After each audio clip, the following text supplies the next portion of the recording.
સરકારનો દુરુપયોગ કે સત્તાનો પોલીસનો દુરુપયોગ કરે। હું પોલીસને વહીવટી તંત્રને અનેક વખત કીધું છે ને આ ચૂંટણીની શરૂઆતમાં જાહેરનામું આજે પડ્યું છે ત્યારે કહું છું કે પોલીસનું કામ કાયદો અને વ્યવસ્થા જાળવવાનું ને તટસ્થ ચૂંટણી કરાવવાનું છે, નહીં કે કોઈને પોલીસ સ્ટેશનમાં બોલાવીને ધમકાવા કે ખોટા કેસો કરવા કે આવનાર સમયમાં જોઈ લેશું એવી ધમકી આપવાનું કામ એ પોલીસનું કે વહીવટી તંત્રનું નથી। અને એમને આપણા માધ્યમથી કહેવા માંગુ છું કે સરકારો કાયમ એક રહેવાની નથી, સરકારો બદલાવાની છે અને બદલાવાની છે ત્યારે પોતપોતે વિભાગ એ વિભાગનું કામ કરે એવી હું એમની પાસે લોકશાહી ઢબે અપેક્ષા રાખું છું। આપ સૌ અહીંયા આજે અમારા મહેમાન બન્યા છો। ભાઈ ગુલાબભાઈએ કીધું કે ગેનીબેન અમે તો 2 વખત તમારું મામેરું ભર્યું અને હવે આજે હું દિયોદર તાલુકા અને સમગ્ર દિયોદર તાલુકા પાસે જુવારું માંગવા આવી છું અને બાકીના જે તાલુકા છે એમની પાસે અધૂરું મામેરું પૂરું કરવા માટે આવી છું। હવે દિયોદર તાલુકા ને જુવારામાં જેટલું આટલા વર્ષમાં બાકીનું હોય એટલું આલોનું કાયદેસર ભાઈએ ભાગ આપવા પડે એ અમારો વારસાઈ હક છે અને વારસાઈ હક છે ત્યારે હવે એ હકની અંદર કે પાછા નહીં રહો ને।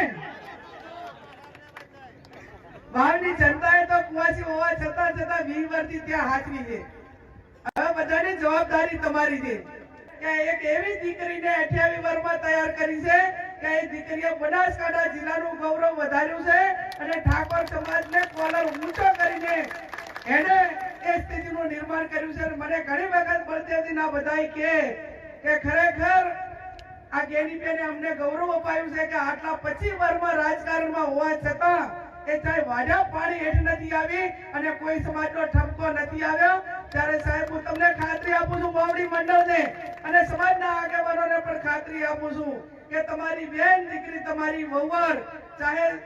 કોઈ પણ પરિસ્થિતિનું નિર્માણ થાય ઘણા બધા પૈસા માટે અને સત્તાઓ માટે અને ના રાજીનામા આપવાના હોય જેની પરિસ્થિતિઓ સારી હોય છતાં પણ કોઈકને કોઈ કારણોસર ધારાસભ્યોમાંથી મને ચૂંટાણા પછી 17 જેટલા ધારાસભ્યોએ રાજીનામું આપ્યું અને એ ટાઈમે પણ મેં કીધું હતું કે જ્યારે હું વિધાનસભાની ચૂંટણી લડતી હતી મારો રાગા નેડાનો ઠાકોર સમાજ એ કોલસા પાડીને બીજેથી મતદારો લાવતા હતા અને એ ટાઈમે એમને મને કીધું હતું કે અમારી બેન માટે અમે કાળી મજૂરી કરશું પણ આ ચૂંટણી જીતાડશું અને એવા લોહીના પરસેવાના પૈસે હું ચૂંટણી જીતી હોઉં ને ત્યારે મને એમનો વેપાર કરવાનો કોઈ અધિકાર નથી અને જો વેપાર કરું તો કુદરત મારું હાથ ભેડીએ પણ સારું ન કરે। અને જ્યારે મારી જવાબદારી છે કે જે પાર્ટીમાં કે જે સમાજે કે જે મતદારોએ મોટી કરી હોય એમને મોટા કરવાની જવાબદારી મારી છે।